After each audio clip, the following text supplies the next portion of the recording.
এই মুহূৰ্তৰ কেইটামান গুৰুত্বপূৰ্ণ খবৰ। মোদী চৰকাৰলৈ বিপদ মাতিছে নীতিশ কুমাৰ আৰু চন্দ্ৰবাবু নাইডুৱে। কিং মেকাৰ হোৱাৰ সুযোগ লৈ 1 লাখ কোটিতকৈ অধিক ধন দাবী কৰিছে নীতিশ কুমাৰ আৰু চন্দ্ৰবাবু নাইডুৱে। বিচৰা ধন নিদিলেই বিজেপিৰ সৈতে সৃষ্টি হ'ব পাৰে মতানৈক্যৰ। এইবাৰ বাজেট দাখিলৰ পূৰ্বে নীতিশ কুমাৰ আৰু চন্দ্ৰবাবু নাইডুৰ ৰাজনৈতিক খেল আৰম্ভ হ'ব।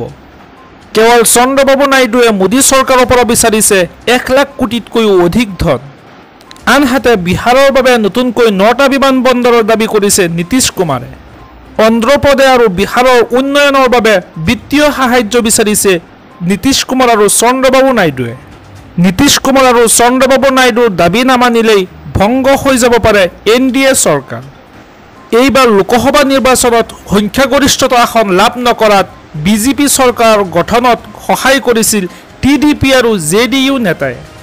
ইয়াৰ পৰৱৰ্তী খবৰটি খুবেই গুৰুত্বপূৰ্ণ, এটা বিগ ব্ৰেকিং নিউজ। বানত উটি গৈছে ঘৰ দুৱাৰ সকলো সা সামগ্ৰী, বন্ধ কৰি দিয়া হ'ল সকলো শিক্ষানুষ্ঠান। হঠাতে বতৰে লৈছে ভয়ংকৰ ৰূপ।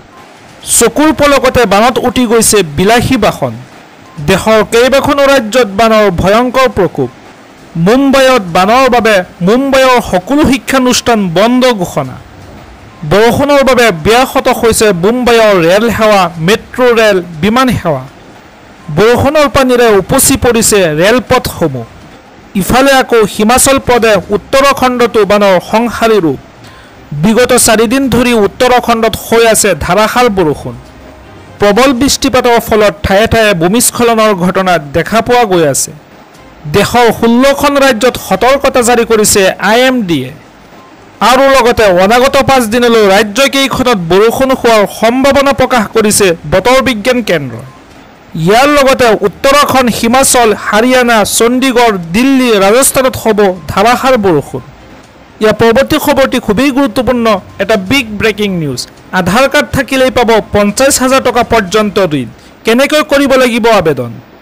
একেবাৰে ন্যূনতম 15,000 টকাৰ দৰমহা পালেই লাভ কৰিব এই আঁচনিৰ ধনৰাশি। আপোনাৰ বেংক একাউণ্টৰ লগত লিংক হৈ থাকিব লাগিব আধাৰ কাৰ্ড। বেংকৰ ৱেবছাইটত আবেদন কৰিলে লাভ কৰিব এই ধনৰাশি। প্ৰথমতে আপুনি বেংকৰ ৱেবছাইট ভিজিট কৰি ক্লিক কৰক পাৰ্চনেল লোন শিতানত, আৰু তাৰপিছত আধাৰ কাৰ্ড লোন অপশ্যনত গৈ পূৰণ কৰক বিশেষ প্ৰপত্ৰ। তাৰপিছতে আপুনি দাখিল কৰক আপোনাৰ যাৱতীয় নথি পত্ৰ, আৰু ইয়াৰ বাবে আপোনাৰ চিভিল স্ক'ৰ থাকিব লাগিব 750ৰ ওপৰত। ইয়াৰ লগতে আধাৰ কাৰ্ডৰ সৈতে সংযুক্ত হৈ থাকিব লাগিব মোবাইল নম্বৰ। 21 বছৰ বয়সৰ পৰা 60 বছৰ বয়সৰ লোকে লাভ কৰিব এই ঋণ। আপোনাৰ নথি পত্ৰ পুনৰীক্ষণৰ পিছতে আপোনাক ঋণ দিব বেংকে। এই আঁচনিৰ ঋণৰ বাবদ আপুনি পৰিশোধ কৰিব লাগিব 14% পৰ্যন্ত সুদ। ইয়াৰ পৰৱৰ্তী খবৰটি খুবেই গুৰুত্বপূৰ্ণ, এটা বিগ ব্ৰেকিং নিউজ। চৰকাৰী ঘৰ লাভ নকৰা সকললৈ ভাল খবৰ। আপুনি এতিয়াও লাভ কৰা নাই নেকি চৰকাৰী ঘৰ? চৰকাৰী ঘৰ লাভ নকৰা সকললৈ ভাল খবৰ দিলে কেন্দ্ৰীয় চৰকাৰে। দেশৰ কোটি কোটি লোকে লাভ কৰিব বিনামূলীয়া ঘৰ আৰু চৰকাৰী শৌচালয়।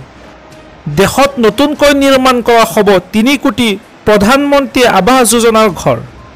এইবাৰ হিতাধিকাৰীসকলে প্ৰধানমন্ত্ৰী আৱাস যোজনাৰ ঘৰৰ লগতে লাভ কৰিব চৰকাৰী শৌচালয়।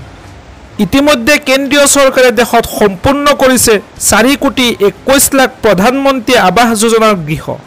প্ৰথমখন কেবিনেটতে PMAYৰ ঘৰক লৈ লোৱা হৈছে ডাঙৰ সিদ্ধান্ত। গাঁও আৰু চহৰ অঞ্চলৰ দুখীয়া লোকক সামৰি লোৱা হ'ব এই আঁচনিয়ে। তালিকাত নাম অহাৰ পিছতেই একাউণ্টত সোমাব টকা। প্ৰধানমন্ত্ৰী আৱাস যোজনাৰ ঘৰ নিৰ্মাণ কৰিবলৈ একাউণ্টত টকা প্ৰেৰণ কৰিব চৰকাৰে। ইয়াৰ পৰৱৰ্তী খবৰটি খুবেই গুৰুত্বপূৰ্ণ, এটা বিগ ব্ৰেকিং নিউজ। চাকৰি প্ৰত্যাশীৰ বাবে ভাল খবৰ। সাজু কৰক আপোনাৰ নথি পত্ৰ। মেট্ৰিক উত্তীৰ্ণৰ পৰা স্নাতক উত্তীৰ্ণলৈকে সকলোৱে কৰিব পাৰিব আবেদন। APDCLত বিভিন্ন বিভাগৰ 5,000 পদৰ বাবে মুকলি কৰা হৈছে বিজ্ঞাপন। 18 বছৰৰ পৰা 38 বছৰ বয়সৰ ভিতৰৰ প্ৰতিগৰাকী নিবনুৱাই কৰিব পাৰিব আবেদন। যোগ্যতাৰ ভিত্তিত লাভ কৰিব চাকৰি। কাৰিকৰী প্ৰশিক্ষণৰ প্ৰমাণপত্ৰ থকা আবেদনকাৰীক দিয়া হ'ব অগ্ৰাধিকাৰ। APDCLৰ অফিচিয়েল ৱেবছাইটত কৰিব পাৰিব আবেদন। আবেদনৰ বাবে প্ৰথমতে খুলি লওক আপুনি APDCLৰ অফিচিয়েল ৱেবছাইট। আপোনালোকে আবেদন কৰিব পাৰিব সহকাৰী একাউণ্ট বিষয়াৰ বাবে। আৰু ইয়াৰ বাবে লাভ কৰিব লাগিব কোনো স্বীকৃতিপ্ৰাপ্ত বিশ্ববিদ্যালয়ৰ পৰা স্নাতক ডিগ্ৰী, ন্যূনতম 55% নম্বৰ লাভ কৰিব লাগিব আৰু লগতে কম্পিউটাৰত ডিপ্ল'মা প্ৰমাণপত্ৰ থাকিব লাগিব। অফিচ কাম ফিল্ড এছিষ্টেণ্টৰ বাবে শিক্ষাগত অৰ্হতা লাগিব হায়াৰ ছেকেণ্ডেৰী উত্তীৰ্ণ, বাহন চালকৰ বাবে শিক্ষাগত অৰ্হতা লাগিব মেট্ৰিক উত্তীৰ্ণ আৰু লগতে থাকিব লাগিব বৈধ 2 বছৰৰ পেছাদাৰী ড্ৰাইভিং লাইচেন্স। ইয়াৰ পৰৱৰ্তী খবৰটি খুবেই গুৰুত্বপূৰ্ণ, এটা বিগ ব্ৰেকিং নিউজ। প্ৰধানমন্ত্ৰী সূৰ্য গৃহ আঁচনিৰ অধীনত কিদৰে লগাব চলাৰ পেনেল, আবেদনৰ 30 দিনৰ ভিতৰত লাভ কৰিব ৰাজসাহায্য।